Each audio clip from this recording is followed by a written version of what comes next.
What is up, y'all? Welcome back to the channel. It's time for episode 3 of the Guardians franchise. And we're here in early June, but I'm going to take you back a little bit. We're starting in the browser because I got some screenshots I want to show you, catch you up on everything that's been going on since we last left. Now, I highlighted this box score because, frankly, it pissed me off. May 31st, we lose a game started by Patrick Corbin. Not only that, he drops 5 shut piece on us. Just utterly disgusting. Things hadn't been going very well in the month of May either, but this was the final straw. Literally the last day of the month. I can't stand this. And I really went out and sought out the deal that I kind of hinted at last episode. Big bat for a big arm. It's a move that Cleveland seems ripe to make because pitching is definitely the strength, whereas hitting has been a bit of a challenge. They've got some pieces, mostly in the infield, and then unfortunately they keep giving away outfielders who go on to blossom elsewhere. You know, Nolan Jones not having the greatest follow-up season this year in Colorado. I believe he's on the IL right now in real life, but they gave him away for virtually nothing. And then who else am I thinking? There was 2 big ones. Oh, Will Benson. And they're both a similar profile, right? Big time swing and miss, power, speed types. That, like, yes, they could strike out 30% of the time, but when they're on, they can do a lot of damage. So, you know, we might not have to make a trade and move a big pitcher if we just had those 2 guys, but we don't.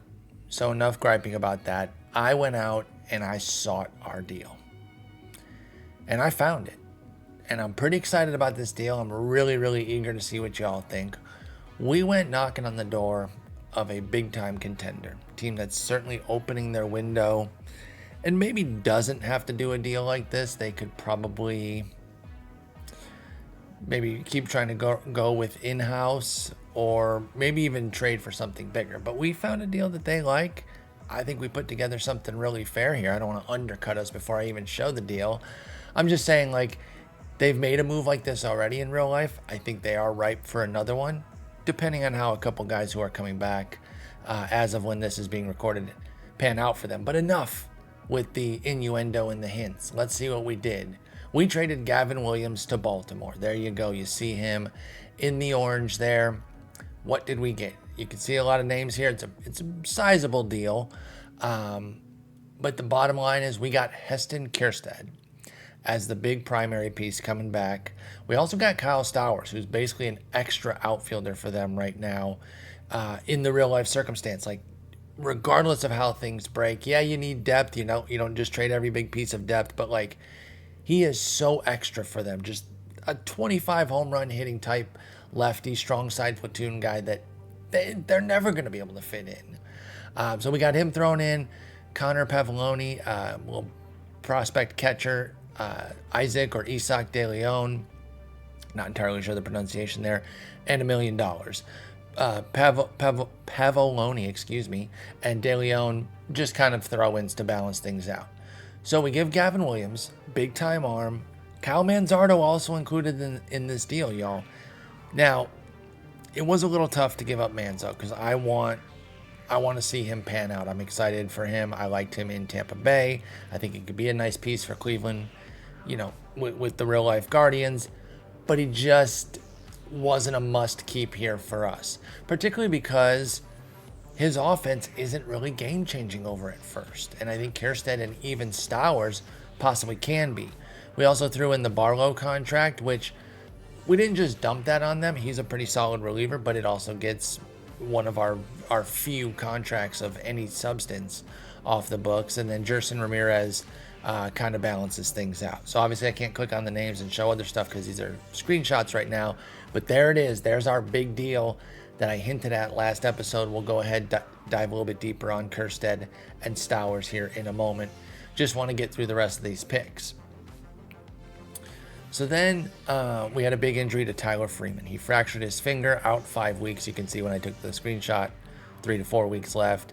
Now, he'd only played 15 plate appearances. That is a literal nothing sample. I guess not literally, but you get it. Like, that is such a tiny sample. You can't base anything off of it. He was on fire, which is cool, but he literally had a 700 BABIP. And that isn't hyperbole. That is literal. 700 in those 15 plate appearances. So he might have sparked some offense. You know, he's a slappy type who can maybe put up a decent batting average and run hot. Was obviously always going to come back down to earth from this level. But losing him for 5 weeks is a bummer regardless, because he's a pretty good defender, bat to ball skills, and again was playing well. So he's out for 5 weeks, and I'm like, okay, great. So then we kind of take a look at the recap of things. We went 13 and 15 in May, better than the April, which was 8 and 18, unfortunately. And then we're 4 and 6 so far here in June. So things aren't going terribly well.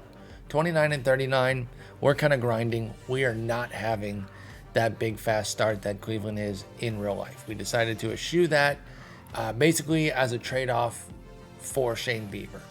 And the computer said, hey, nice move, dipshit. And remember, I even said, we're going to roll back. We'll have Shane Bieber for now. We'll see what happens. Maybe I put it out into the ether and the computer just wanted to be wise asses, because Shane Bieber, torn labrum, out 5 months. Just brutal. I mean, just absolutely brutal that would happen to us. That's really, really frustrating. In addition to how poorly we're playing, we then lose the ace, similar to the way the team did in real life, but all they've done is perform in the interim. So that's kind of a huge bummer, and that's where we're at. So let's go ahead and dive back into the game, take a little bit more of a deeper look. All right, so here we are back in the game, and you can see the standings right now. We're 16 back. I mean, the division is just, it's done. Like, I'm not even sure I'm interested in saying, like, oh, it's a pipe dream, this could happen, blah, blah, blah. Shut up. Nope. It's not happening. Especially when we lose our ace, but, like, we just don't have the team for that. We could wiggle our way back into the playoffs. 8.5 back, not crazy. The problem now, though, is the number of teams in between us, because we need to play exceedingly well and have some teams come back to us. So we can chisel that away over the course of the next 3+ months. That it is possible, but right now let's just worry about having like a 500+ month. So that definitely sucks. Oh, I did want to show that Kyle Stowers had a big game on June 2nd. I forget exactly why I highlighted it. Oh yeah, because he hit 2 homers. He's like, welcome to the team. He goes 2 for 2 with 3 runs, 4 ribs, and 2 walks. Just monstrous showing there. I just put it in my checklist for some reason. I wasn't sure exactly what had happened because I played that a while ago, and it was a Bieber shut piece at the same time. So it's like, oh, things are going well. The new kid is killing it. The ace is acing. Here we go. By the way, you might have noticed Kierstead not in the lineup here. Now, this is only a single lineup because he always has an off day. He's actually not called up yet. I'm probably still going to call him up. I'm not trying to keep him down for service time reasons or anything like that. Just didn't bring him up immediately because we didn't have the immediate spot. And I felt Stowers at 26. Let's bring him up, get him going. Here's what he looks like, by the way. And he is off to a fast start in 8 games with 3 homers. We know it's a tiny sample. Let's go ahead and get another scout running so that we get that very high coming in. But, you know, he's just a decent bat. And like I said, platoon bat. Actually, not even that platoony in game here. In real life, I think he is a bit more of a, righty feaster. That's a stupid phrase. Righty feaster? He feasts on righties. You know what I meant to say. I was going to say righty killer. And then whenever I say that, I'm like, well, is that implying that they kill righties or that they are right-handed batter and they crush? So whatever. I need new terms. It's basically righty feaster. And we're not popularizing that. Okay, that's stupid. But anyway, not much of a split. I'm fine with him though. Nice, really nice 4th outfielder type is what I'm looking for out of Stowers. We are not expecting him to become a huge power player here. If he could add 5 pop, could be a little game changing. Then we could be getting 25+ homers. But we'll take this profile as is. We bought it as is. There's a little bit of potential in the Ks, and thus the contact profile. But as is, it's totally fine. Now, for his part, Kierstead down in AAA, I believe, is raking. And we got him planted into left there so that he's playing. Here's what he looks like. Now, what I really liked about buying in on him is because even as is, he's pretty good. But he's got upside, y'all. He's even got some defensive upside, which is interesting to me. But look at the 10 potential power. I mentioned how great it would be if Stowers could get to 60. If Kjerstad gets to 60, it's over on the home run power. Like, I really think he could be a player because he's got 50, 55 pretty much everywhere else. In fact, 5 potential on the eye could get him to 50 there. So if he's 50 or better everywhere else and then 60 eye, I mean, that's a middle of the order stud. About the only downside of this move, and yeah, he is absolutely cooking in AAA with an 1170 OPS. The only downside is that he's a lefty, and we are lefty heavy, y'all. Look at the team right now. We've made some moves here. We'll kind of go over the lineup and give a little update on where everybody's at, but like, we've got lefties for days. In fact, against a right-hander, we have all left-handers because we have 2 switch hitters and 7 lefties. So it's kind of crazy. It's a little bit overloaded. I wish we had more balance, but these are the best players right now. And so they're going to play, plain and simple. And like I said, don't have an obvious opening for Kjerstad right now because it would cost us Florial to get rid of him. Well, I say cost us. We would have to potentially lose him because we would have to designate him for assignment because he's out of options. Somebody, he might get through and not get picked up. In fact, he has fallen off a good bit too. When I first didn't want to send him out, he was toting a low 100s WRC plus. But he's definitely cooled since then, and now it looks a little bit more like, well, maybe we could. Quan obviously not going anywhere, even though he's not playing well. And there's a reason I don't like this profile. It just doesn't translate well. But he's been dreadful. Now, it is a 227 BABIP, and I do think with somebody like Quan, you can pretty much blame it all on that. But part of the problem is he only has a 50 BABIP because his BABIP totals are generally not eye-popping. It's really more the avoid Ks that drives his batting average because the ball's in play so often. That doesn't translate quite as well in this game. To really get the Steven Kwan experience, we'd probably have to make his BABIP be about 60, and his avoid K could be 65, 70, and that would be the right balance. I'm not changing anything, by the way. I'm not setting this up to be like, and that's why I went in and fixed it. No, I'm just saying the way the game engine plays, he's not going to necessarily generate Steven Kwan numbers with a 50 BABIP. So we'll kind of see where it's at and go from there. He does bring the defense, the speed profile. He's a captain. There are bits of value outside of that. And again, 227, come on. Even with a 50 BABIP, it should be way better than that. So we're not too worried. We'll let him ride it out. Chase DeLauder came up, hit the ground running, and has looked great. He has a 122 WRC plus in 26 games so far, but another lefty.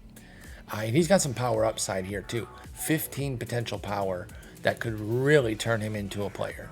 He could definitely be a dude. He's getting to kind of learn on the job right now, which is pretty cool. I'm looking at this board here, and I'm wondering, do I really need triples? Like, it'll be cool if somebody has a standout triple year, but it's a little bit of clutter, I think, to have it on there permanently. Like, I don't always need to be tracking everybody's, modest triple output. There we go. That's better. So it's doubles, homers, ribbies, runs, steals caught, and then the steal rate. All right, that's a little cleaner. I used to fill this thing up.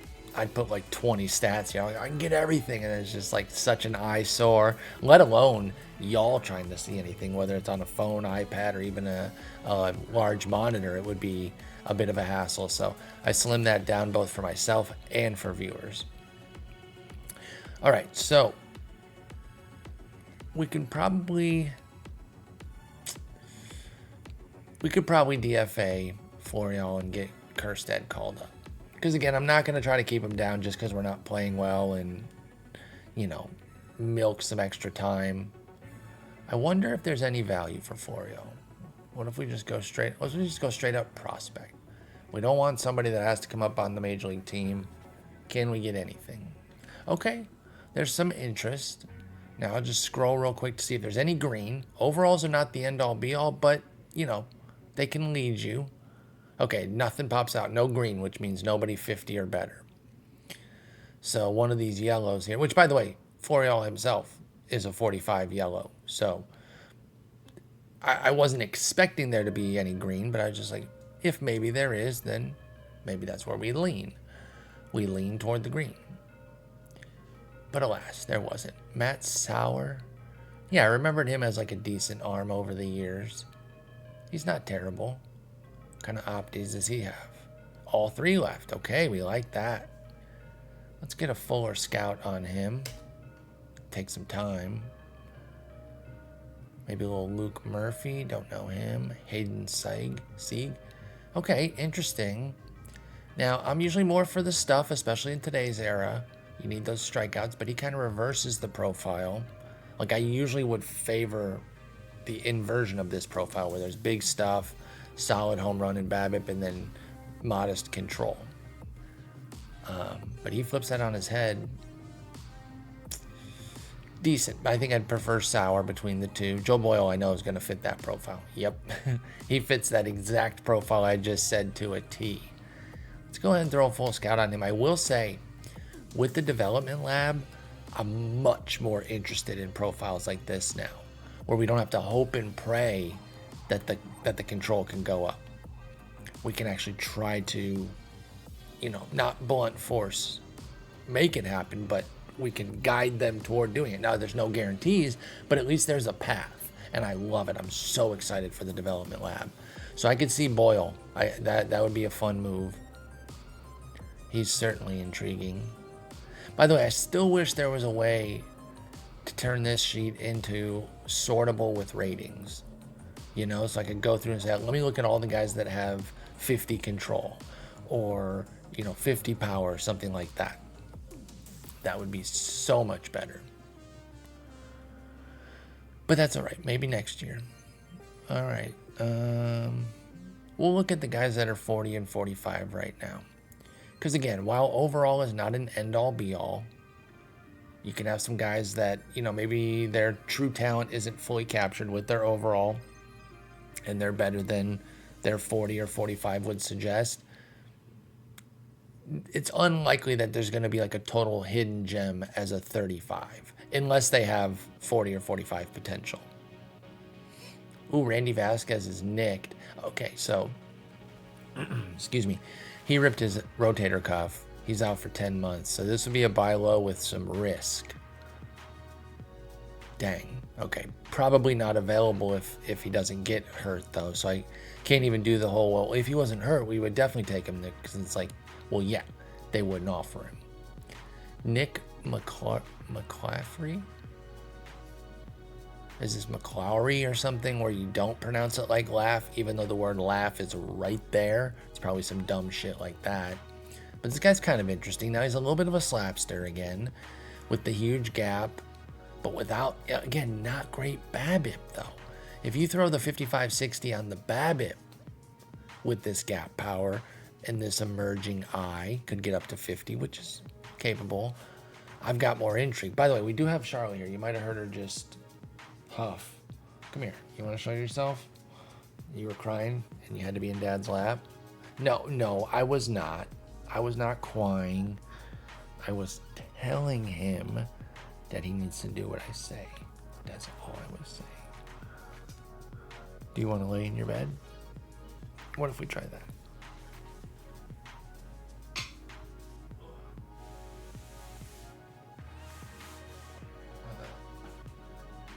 Pissed. She's like, I was in your lap, under your sweatshirt, warm as heck, and now you do this to me. Fine. I'll lay here, but I won't like it. It's just, she's like a little fireball. And she'd been laying on my lap for like 30 minutes. Jimmy Joyce instantly reminds me of the umpire, who I'm not going to say bad things about. He's the guy who made the Armando Galarraga botched call. And I've mentioned this a million times before, but the grace and humility with which he handled it, if you don't come out a fan of his after that, you're kind of a cold-hearted dick, I think. Fell on his sword, admitted he was wrong, owned it, just super classy way to handle a super, super, super gigantic mistake. In the realm of baseball, in the realm of the world, who gives a shit, right? But in the realm of baseball, it's a big deal. But Jimmy Joyce here, getting away from the umpire, this is not bad. This is a better version of the other guy that we saw that had, the lower stuff, but then the better control. I'm pretty intrigued here. 25 years old, has all his options. Let's get a Jimmy Joyce. We'll do another scout, even though he doesn't really need it. He's at very high. You know how meticulous I am about it. I'm an over scouter. Blake Hunt, great defensive profile. Doesn't bring much with the bat, but we'll throw a scout. Let's throw a scout on it. Hogan Windish. Blake Rambush. Looks like Seattle really, really interested in Florial. They came with some good offers here. Tyler Schaff for the Nats and Noe Toribio. I like that home run suppression, of course, but there's really nothing to go with it. So, all right, those guys that we scouted, we'll take a look at. We don't have to rush Kjerstad up right now because, like I said, unfortunately, we're just not playing well. I don't want to try to do it again because I don't know how much it might piss him off. I don't know if morale changes based off of this, but I tried to send Laureano down because he has options, but he's also like old enough that he can decline it. And yeah, he told me to get bent with that shit. And I don't want to send down one of these infielders. Like, we don't need 6 outfielders. So that's why it's really Florial's spot that Kjerstad has to take. We just have to create that opening. Because while I am very much intrigued by the defense, actually, the whole profile is kind of intriguing. Like, he's an interesting bat. I like that the Guardians went for him. Hell, after giving up outfielders, as we were making fun of them for earlier, they finally went out and scooped one who has some upside. And I think he's been playing quite well in real life. Let's get a little Florial check. Okay, quite well. Greatly overstates it. He does have a 106 OPS plus, a 90-point average OBP split is really saving him, because while he is hitting a putrid 196, he has a 286 OBP, which in itself is also bad, but again, it's a 90-point split, and so that's kind of saving him with some power. 3 homers, a triple, and 2 doubles. So he's been okay. Kind of what he was doing with us, actually. Look, 186, 284. That's crazy. Okay, so the card plays like it should. Anyway, I said we would go around the diamond here. Let's take a look. Our catcher duo is playing as expected, where, Bo Naylor hitting a little bit, although not enough, I should say. But he has 1.1 WAR. He's doing his thing. Hedges, here's the problem with Hedges, y'all. I can take... Actually, never mind. Whatever I was about to say was bullshit. Oh, this is career. Okay. I saw negative 1.4 WAR, and I was about to roast him. I was going to say, y'all, I can take some bad offense as long as he's bringing the defense. That's why it looked like Naylor was better too. Okay. I had it on career. I don't even know why. So Hedges isn't hitting this year 39 WRC plus, but he still has positive WAR because his catcher defense is so excellent. So it's exactly as you expect from Austin Hedges. My boy David Fry is coming through.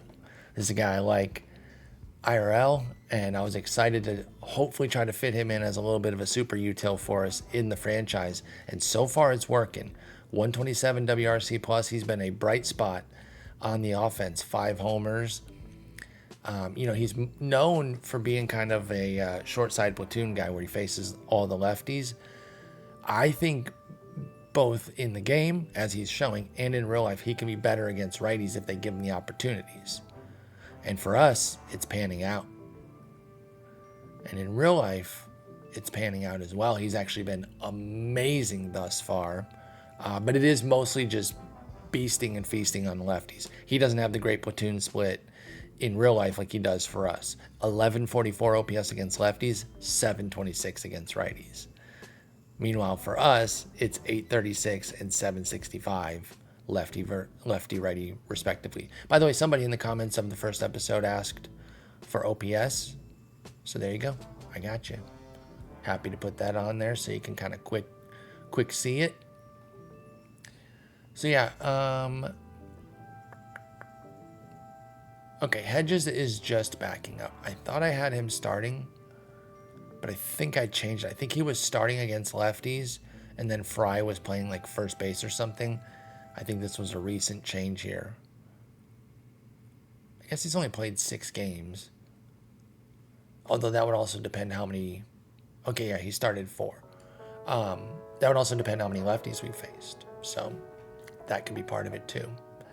All right, over at first we got Josh Naylor. He's been slow. 101 WRC plus, just kind of meandering along. Does have 8 homers, crushing righties, but lefties are eating him up right now. And that's the problem with Josh Naylor. Andres Jimenez, 96 WRC plus, 1.0 WAR on the button there. Speed and defense certainly helping him with the mediocre bat. Jose Ramirez, 135 WRC plus, 2.5 WAR. Obviously, he's being the superstar that he is. He's doing the best that he can to help us move forward. Brian Rocchio's over at short, 98 WRC plus, 0 WAR. We're cool with that. This works. Doing his best work against lefties. In an ideal world, maybe we get him off his feet a little bit more against righties. And I guess we could do that. Problem is we only have righty or switch infielders. What about Brito? Sure, are you good? Did you just smack your head against the wall? Do you need some space? Is that better? She's such a little goober. That dog kills me, man. Maybe Brito. Is he better against righties? No, he's a little bit worse. 5i worse, and that's it. So it's kind of a wash. How good is his glove? Pretty bad at short. All right, we'll move Arias to every 3rd game. Just so Rocchio doesn't get overexposed to righties. Even though, but Arias sucks against them too. And both their gloves are pretty similar. Now I'll leave it at 4. I waffled on that, my bad. But anyway, I'm fine with Rocchio's overall performance. We'll take that. It's flat, just solid average. DeLauder, talked about him earlier. He's been great in 26 games, 122 WRC plus, couple homers already, 789 OPS. Quan, horrible. Talked about him when we were talking about the outfield. Florial, been around that block. Laureano isn't doing anything against righties. That's why Florial is still starting on the strong side there, because there's no reason to give Laureano those at-bats. And Stowers, as I mentioned, off to a great start in a very minuscule sample. On the pitching side, now we did, since we lost Gavin Williams, since we traded him, and lost Bieber, we're scrounging a bit. We got Bybee here, who got his butt kicked IRL tonight. Not pissed about that with my fantasy team. No, not at all. 378 ERA, 128 whip. He's getting by. He's solid. No major complaints there. Tristan McKenzie, 439, 120 ERA whip combo. Decent enough. Do I wish it was better? Of course I do. But, not complaining too hard there. 394, 121 for Logan Allen. Again, solid, right? All 3 of these guys at the top here have just been solidly fine. You can't complain too hard. Ben Lively has come in, and he's off to a good start, similar to the way he is in real life. He's having like a weird bounce back. I shouldn't say weird, but you know what I mean? Like kind of an unexpected bounce back at age 32, coming here with Cleveland. He had a few glimpses of some things last year with Cincinnati, but the problem was with that home ballpark, he had a 2.0 homer 9. Like he was just never going to survive. But again, there were like little glimpses of, here's 3 starts here, 2 starts there. But all in all, it ended up as a 5.38 ERA, 1.37 whip. So when he's forced into starting with Cleveland this year, you're not expecting anything, and then boom, 2.30 ERA, 0.96 whip. through 3 starts. So that's been pretty great for us. 338 ERA, 097 whip in 2 starts. I don't expect it to maintain at that clip, but if he can be like an upper 4s ERA with a 120s something whip, we'll eat that as a 5. Or 4, I guess, in this case, because Xavier Curry's our 5, and he and Lively have basically the same exact profile. 45, 50, 55. It's just, I guess the 5 less stamina for Curry is why he's a 40 versus 45. So hopefully he can be decent enough. We really should limit these two to twice through the order, 18 batters faced. And then see what they can do from there. All right, and then the bullpen, we'll sort by innings here. Carrasco has the most innings. I think that speaks more to some of the struggles that we've had. Actually, wait, he might have been starting. Yeah, he has 5 starts. Okay, that's why. I thought he was getting a ton of long relief. I was going to say, dang, maybe that's because we're getting smoked and he's mopping up. But no, it's because he got 23 innings starting. He does have 20 and 2/3 as a reliever, and they've been pretty good. 261 ERA, 126 whip. We'll take that. His 347, 146 as a starter wasn't bad. That whip was pretty high, though, and it suggested that the ERA would eventually go up. Class A, our second most innings, which you love. Our best reliever, truthfully getting the most innings out of the bullpen because, again, Carrasco's are boosted by starting. Problem is, only 415 ERA, 125 whip. So I wonder, okay, computer, you need to chill. I did not spike his hook all the way up here. That's a little aggro. Now, I don't mind pushing it a bit as the stopper, but I wonder if that's why his ERA is so high, because he's being allowed to flounder on the days he doesn't have it, right? Look at how many times he goes multiple innings and then ends up giving multiple runs. Yeah, we don't want that. All in all, I'm not too worried, but I don't like that his hook was off the charts like that. Nick Sandlin, our other stopper, 434 ERA, 147 whip. Okay, I thought we were going to see the same shit and I was going to freak out. So he's got better stuff, less control, so that's why we don't want him pitching around. Just attack. You've got good stuff. And then with Class A, he's got the great control and a little bit lesser stuff. That's why we turn up the pitch around, because his control is so good that when you turn up the pitch around on a high control guy, they'll still fill up the zone. And like, they're not just going to walk a bunch of guys, even though you've turned up the pitch around because of the way their skills play out. Then you've got Eli Morgan with 24 1/3 innings of solid work. Sam Hentges only recently came back, has 11 innings. Great whip, 106, 476 ERA. I'm not too worried yet. ERAs can run hot in small samples.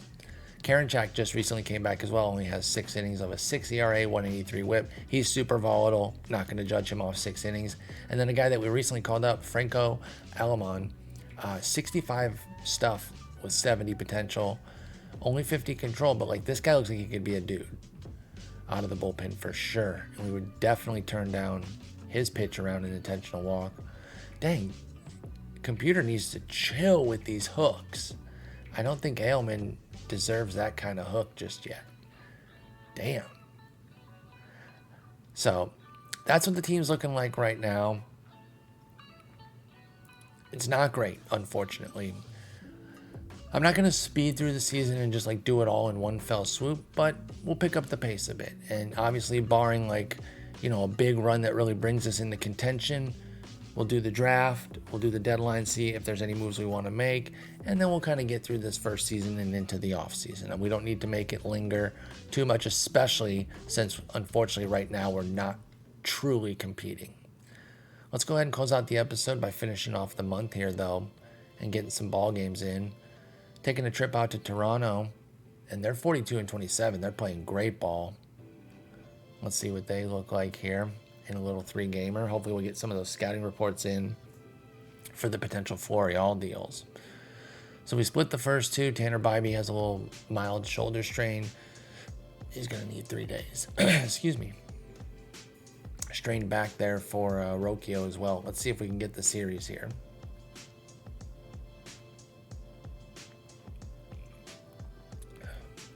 Got to get a little save in for the weekly save. And we lose another series. Lovely. All right, Blake Hunt. Anything changed for him? Nope. Same guy. And then here's our full Stowers report. Current contact goes up. And current and potential power go. I think we already saw that.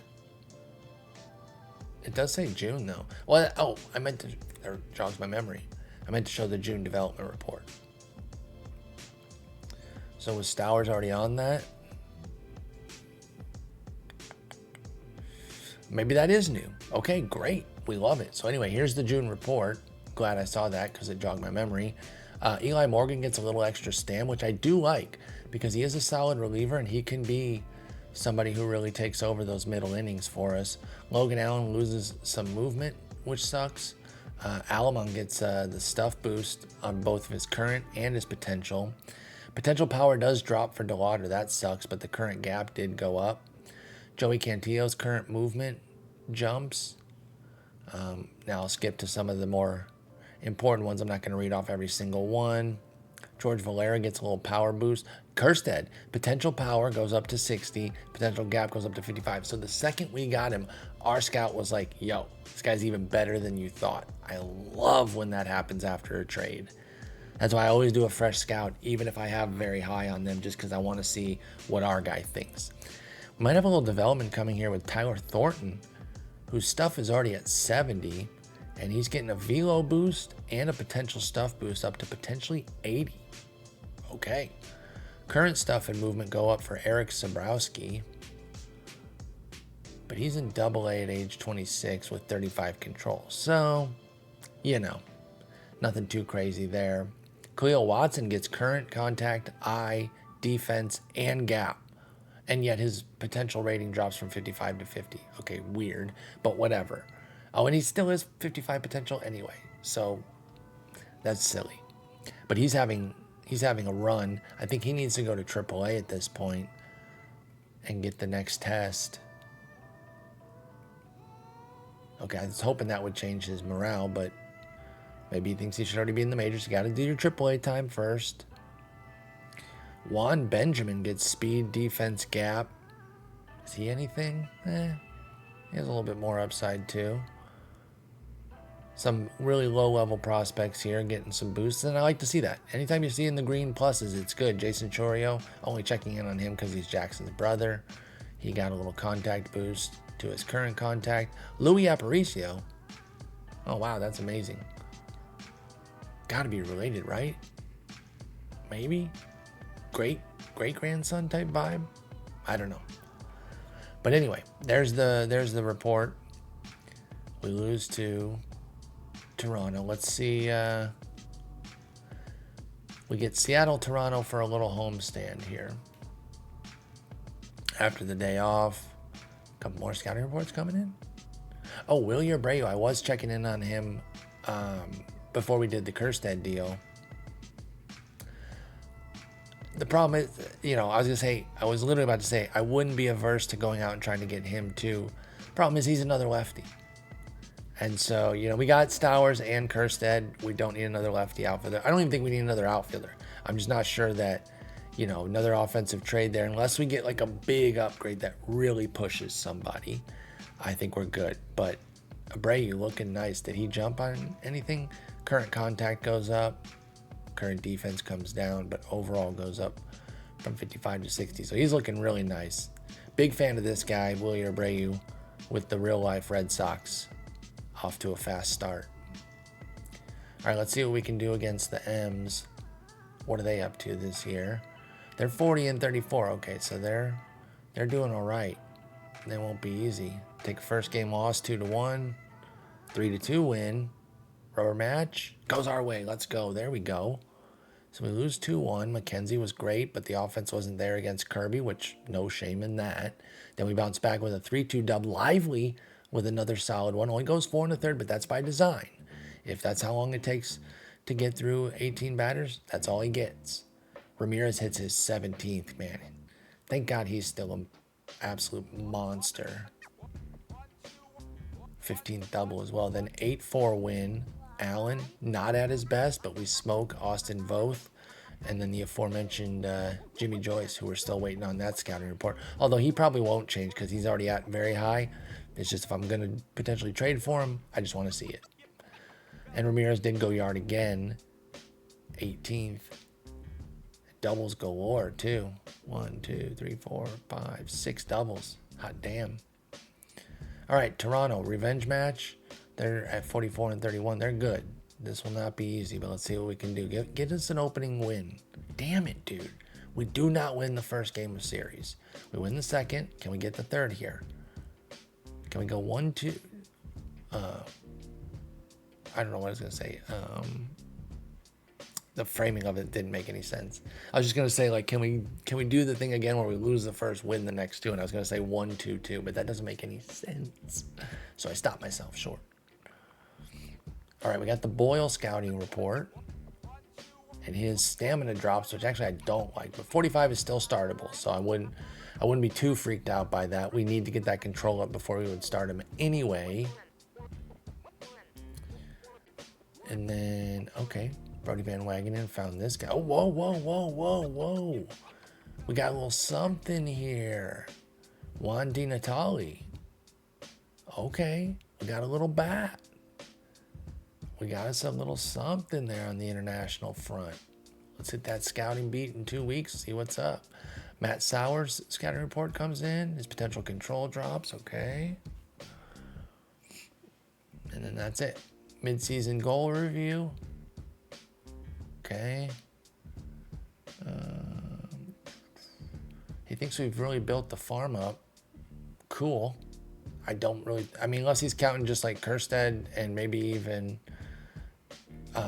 Stowers, but we lost Manzardo, who was a ranked prospect. So I'm not going to tell him not to give me credit for it.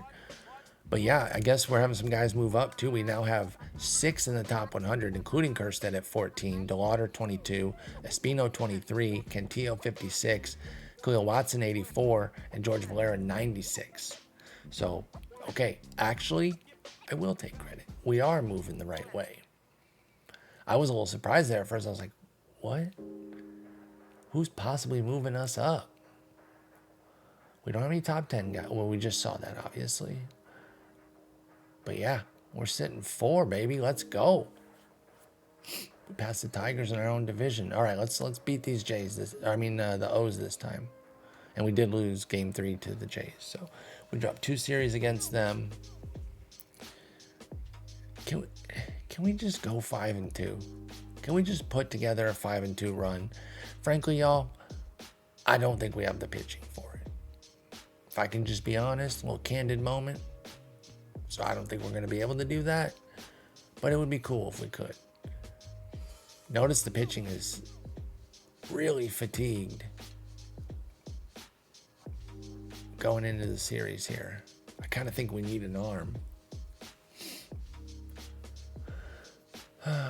Can somebody get sent out without getting their feelings hurt? You know what?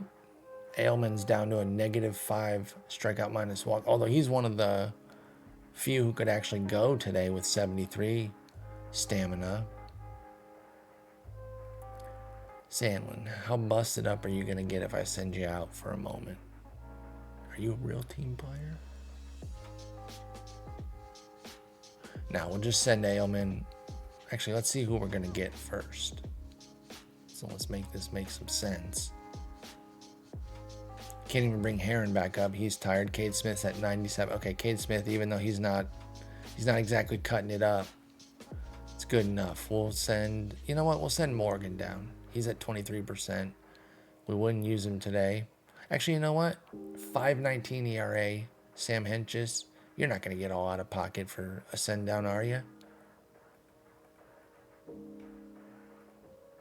Okay, still in a good mood right now. We like to see it. Pop up Cade Smith.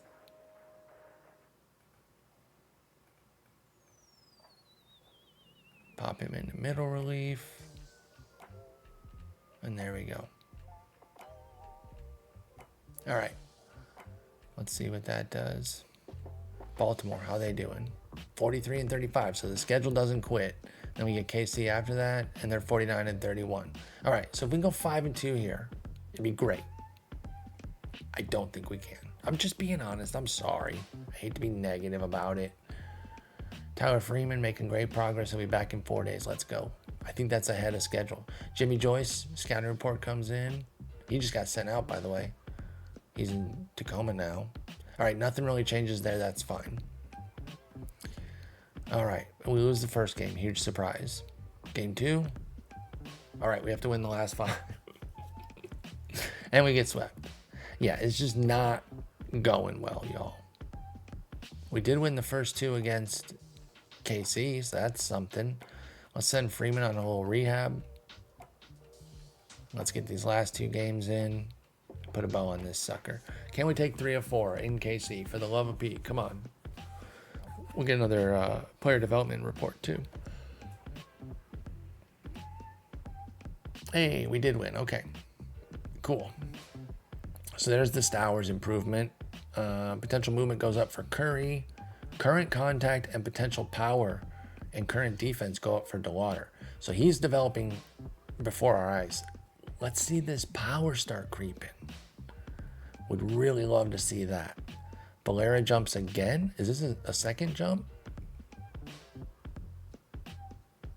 Yeah, potential power in the last one, and then the current power, current eye. Current speed drops, but I'm not as worried about that. Jonathan Rodriguez with some big jumps. Oh yeah, this guy could be in the majors. I looked at calling him up when I was doing all the shuffling. Frankly, he could take Laureano's spot. We could trade Laureano. I think what you guys are going to see when you come back for episode 4 is Laureano and Florial will be gone. And we'll see what kind of prospects we can get.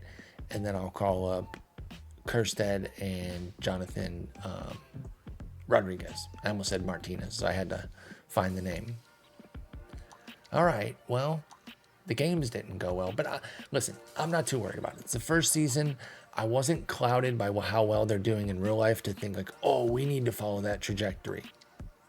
Because frankly, I think they're a bit over their skis in real life right now. Like, just in terms of, it's going to be really hard to sustain. I'm not trying to be a hater just because I'm a Tigers fan. But you look at it, like, their pitching is dinged up quite a bit in real life. Obviously, they have the same Bieber injury we do. They got it even sooner. McKenzie is not as good as our McKenzie right now. Logan Allen, not as good as our Logan Allen. Now, their offense is playing way better, but how sustainable is it? I don't know. I do not know. But meanwhile, like, we have a decent pitching stat, like decent. We got a few things working, but you see the hits a lot. Like, you see all this? Hits, opponent average, and BABIP. That's 3 ways to say the same stuff or pretty close to. Now, is this home runs first allowed? Is this first allowed as a positive? Or does it mean we've allowed the most? I don't know. I'm going to guess it's a positive because we have 91 home runs as an offensive team, and that puts us 11th. So I'm hoping that they would do it in ascending order properly there. All right, so that's what we're going to be looking at. I'll figure out what I want to do with the draft for this season. I think I talked about maybe just doing pretty consistent draft episodes. That'll be one-off. There'll be a slice of the draft, like just that. And if you don't like draft stuff, you don't have to watch it, and you're not missing anything. If you do like draft stuff, it's almost like a bonus episode for the draft heads. I think that's the way to approach it. It'll be incumbent upon me to make sure that those aren't 2 hours, because I can get deep into them. So yeah, we'll probably be somewhere around the deadline, or maybe even August 1st. I'll probably record the draft thing separately, and then that might even come out after the next episode. You know, like, we could put that wherever. I mean, not too far. I'm not going to put it episode 15 or something stupid like that. Anyway, I'm blathering. You get it. First season, not going super well. Made a huge trade. Heston Kjerstad is part of the future here. Let me know what you guys think about that deal. Was giving up Gavin Williams too much? I kind of like it. Even though Gavin Williams is a good pitcher and pitching, you don't want to just give up pitching willy-nilly. Oh my God, and he's absolutely on fire. Although out of the bullpen in Baltimore. Wow. Okay. But I wanted a cornerstone bat in the outfield. I think we got it. We'll see what Kjerstad looks like. He will be up next episode because, again, Florial and Laureano, in some form or fashion, will be gone. Anyway, until next time, peace.